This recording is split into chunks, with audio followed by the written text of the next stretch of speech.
everyone. This is Jessica from Lady on the Ramp.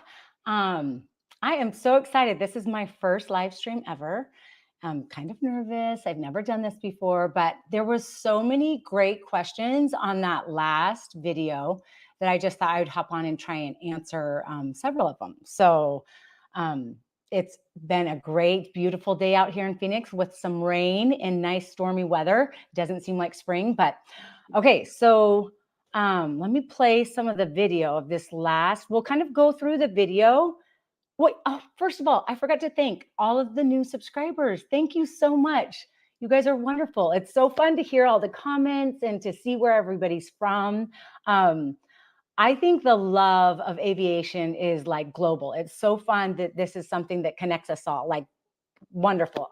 It's been so fun to work for the airlines. I have grown to just love planes. I love them. I did not know that before I started working. And as soon as I got down there on the ramp, I was just like, okay, I just was like a sponge. I wanted to learn everything. So, and pushing was the number one thing I wanted to learn. I love pushing the planes.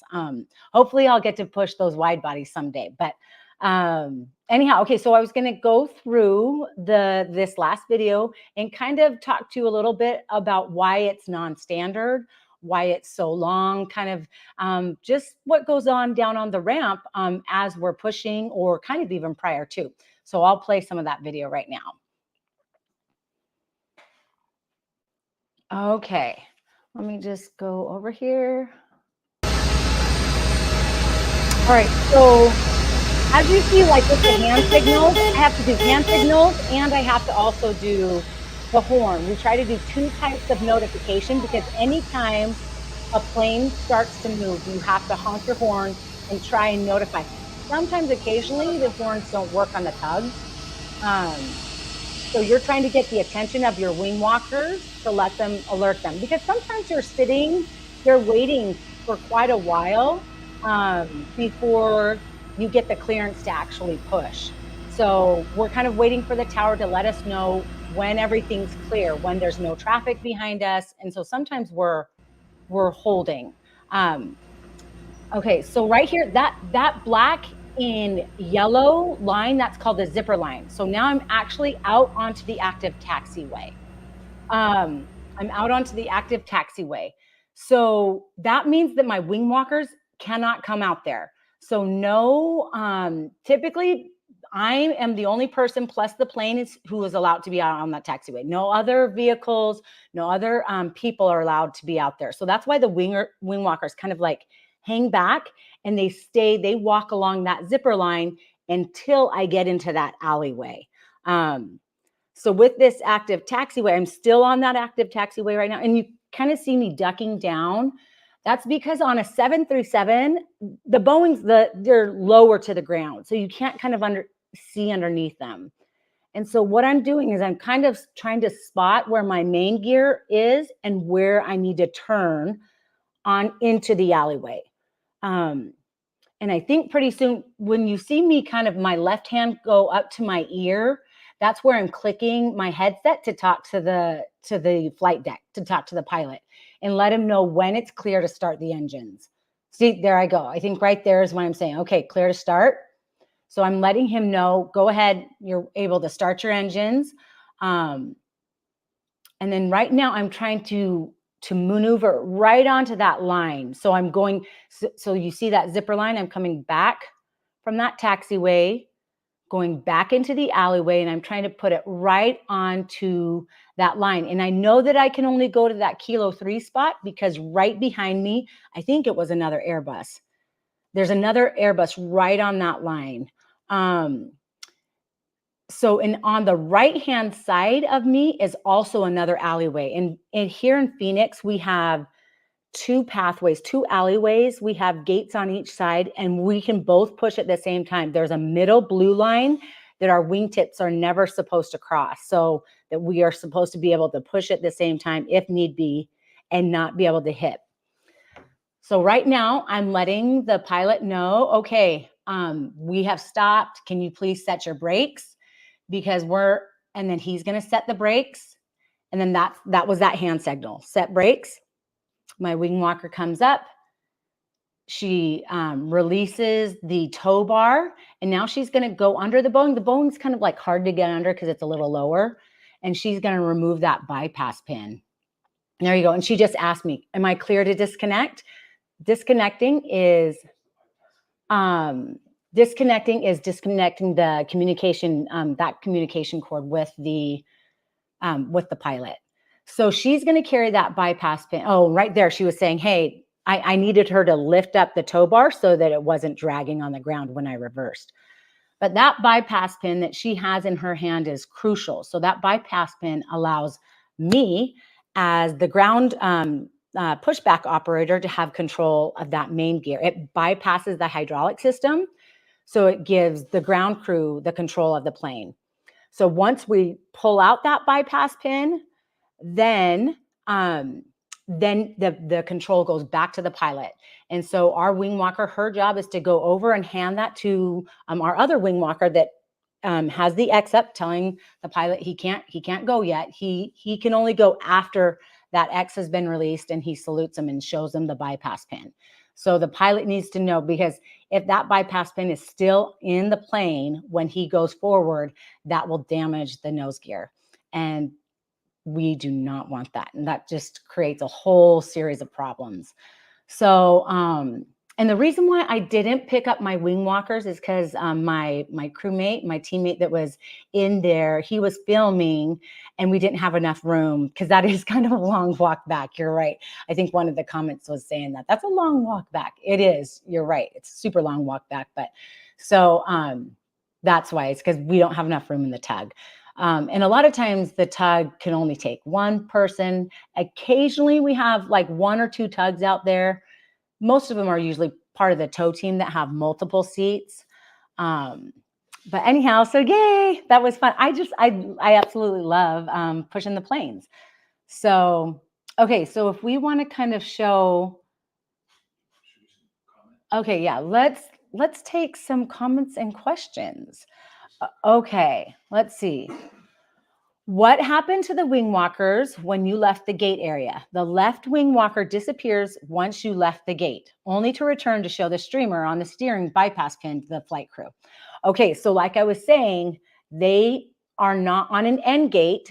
In Phoenix, we have terminals, concourses or terminals, but they have gates that go all the way around. And on the very end, it butts up to the taxiway. And a taxiway is a place where you have planes. It's kind of like a freeway, and nobody is allowed on the taxiway.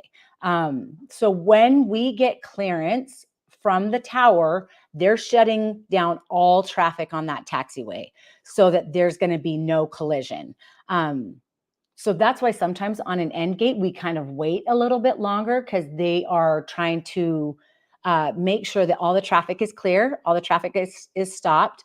And so that it gives us that clearance to push back into the taxiway, because we have on the sides, we have gates with planes in them, and we can't cut it too early. We have to push all the way out to the taxiway to get onto that.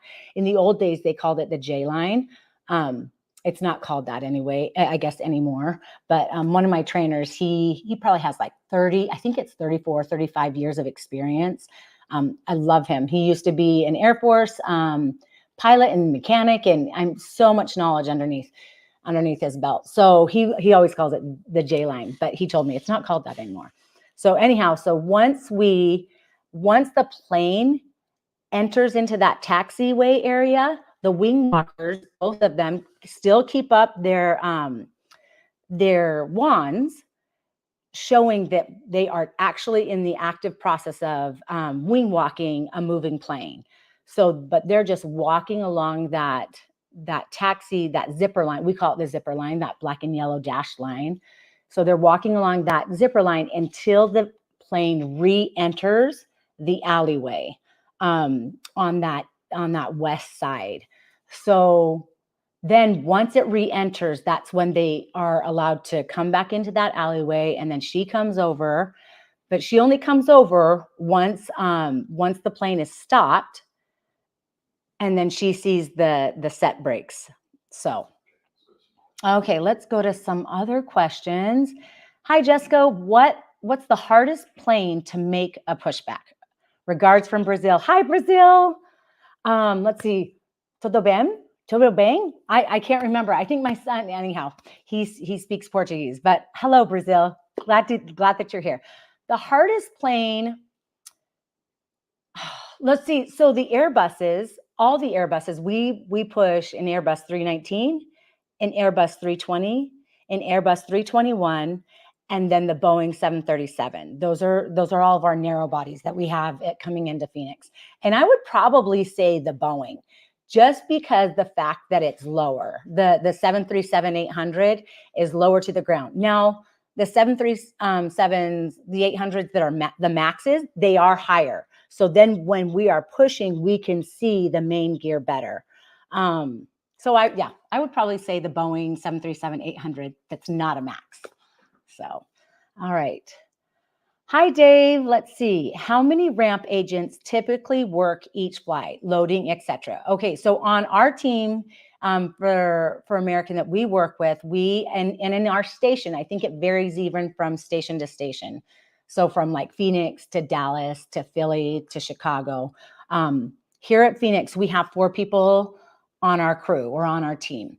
We have the crew chief, and then we have 3 fleet service agents. So we have a team of 4. And that actually is beneficial because when we are bringing in a plane, we actually need all 4 of us.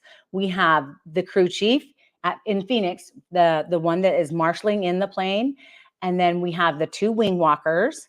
And then we have the one that's up right at the line where we pull in the plane. So like on a 737, if you'll look at on the line where the plane is being pulled into, there are dash marks, and it will say A319, A320, A321, 737. That we used to have 757s. That's no longer part of our fleet anymore.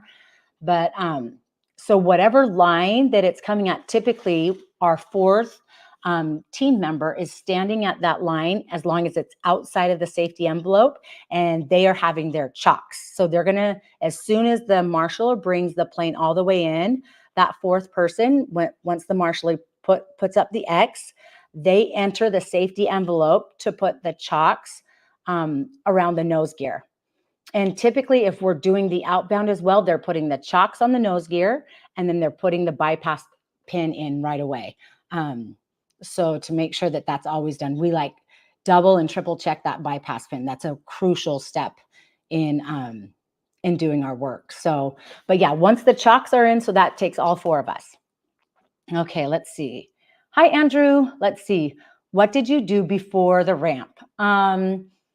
So I owned a gourmet popsicle company. I had never, they call it off the street. So when I got hired, they would always say, "Are you off the street?" Or what airline did you come from? And so I guess I was technically off the street. And so I actually, the way it's kind of funny, it's kind of a funny story how I became a ramper is because I have several friends in my neighborhood. And I started seeing that they were traveling all over, and they're about the same age as I am. And I'm like, what are you guys doing? Like, and so it's really funny because one of my neighbors started, and then her sister joined, and then we had another neighbor.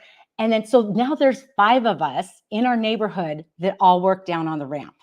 So it's so fun. We always say these, our neighborhood, it's, I guess if you move into our neighborhood, you're likely going to start working at the ramp because we love it so much. It's been so much fun.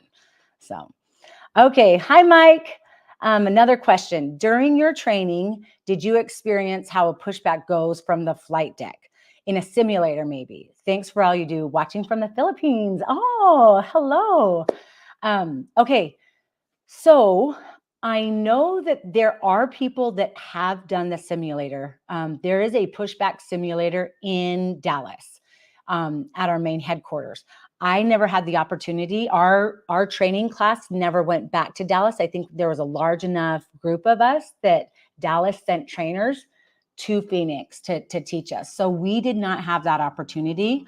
I have heard of people kind of training by putting a tow bar onto a cart and trying to learn how to push back, but that was not my experience either.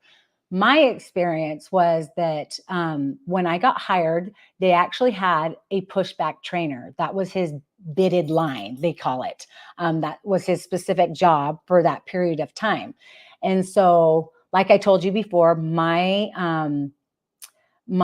trainer that they call it the mentor. My mentor that we had, he was very experienced, and that was one of the first things he said. He's like, "You guys need to start pushing. That's a skill set you need to acquire." And surprisingly, not a lot of us wanted to push. And I was like, immediately, my hand shot up. I was like, I'll push. So we actually trained on live planes, which kind of sounds crazy. On live, they call it live flights. So we didn't have any type of simulator. We didn't have I was thinking that they would have like some type of skeleton plane or something that we can go and train. But I was like looking at our airport area, and there's just not, we don't have the luxury of space like that. And so, so that's what I did. I chose to push as much as I could because I wanted to get really skilled. And we call them orange vests. When we're in training, we're in orange vests. So we always have either a trainer or a mentor with us. So I thought this would be a perfect time to gain the confidence and skill set of pushing is when I was in my orange vest. And so it was great. It was a great opportunity. I am so appreciative of all, like I had great trainers. I had people, I had many different mentors that helped have me teach me how to push. But the one that was the main pushback trainer, he was so patient, and he always talked about, especially like on our very first push, just go slow. We always push in first gear. He's sitting right next to me. And during that training, typically he would wear the headset, and he would be talking to the flight deck, to the pilot. So, and because you have to concentrate so much on every single little move, like when you are first learning the skill, that it would be challenging to kind of multitask and be able to talk to the flight deck. There's a series of questions or statements that we have to make prior to pushing. And there's just kind of a lot going on, making sure, coordinating with the flight deck and all that kind of stuff. So he would wear that to allow me to not have to worry about that and just focus on the actual skill set of pushing without some of these other layers involved. Okay. All right. Next one, career question. When you are a pushback operator, do you have to do any other jobs, or is the pushback your only responsibility? That's a great question. Again, this is probably station specific. So here in Phoenix, the crew chief, who's kind of like the manager of the team, they are the ones that typically push here in Phoenix. Now, I know I think that's opposite in Dallas. I think the crew only pushes in Dallas. But here in Phoenix, our station, typically the crew chief pushes. But they do other responsibilities. So as the crew chief, you typically get to the gate earlier. You make sure that all the equipment is in place and that you're ready to receive the airplane. You typically have responsibilities. You pull up the load plan, so you know what's going to be coming off the plane, how many connects, how many locals, how many carts you're going to need to utilize.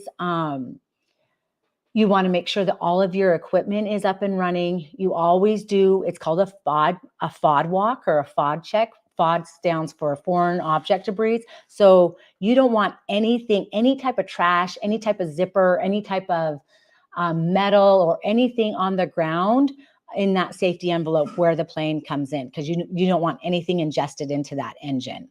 So, and then once that plane comes in, you have the load plan. You're kind of directing your crew. You're kind of telling them, okay, this is where we're going to offload first. typically, I don't really make the assignments. Typically your crews are very knowledgeable, so they make their own assignments of who's running locals, who's downloading, who's doing all this X, Y, and Z. And as a crew chief, right when the plane comes in, I'm plugging into ground power. I'm putting the ground power in the plane, and then I'm going around the plane and doing just a visualization of making sure that the plane looks in proper order, that all the flaps are shut where they're supposed to be shut, that there's not anything in disarray, that there's not something off kilter. If I see like a door or a hinge, something that kind of looks, I always alert my manager. So that's the responsibility of the crew chief. And then I fill the plane up with water. After every flight, the water is a crucial part of the plane being operating and having those facilities for the passengers. So we make sure that the water is done, and then any type of gate checks. So gate checks are like strollers, wheelchairs, car seats. Sometimes they are medical equipment, scooters,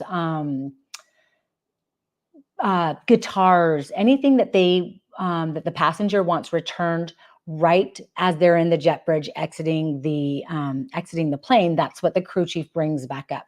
So that's just on an offload. We call it an offload when a plane's coming in from somewhere.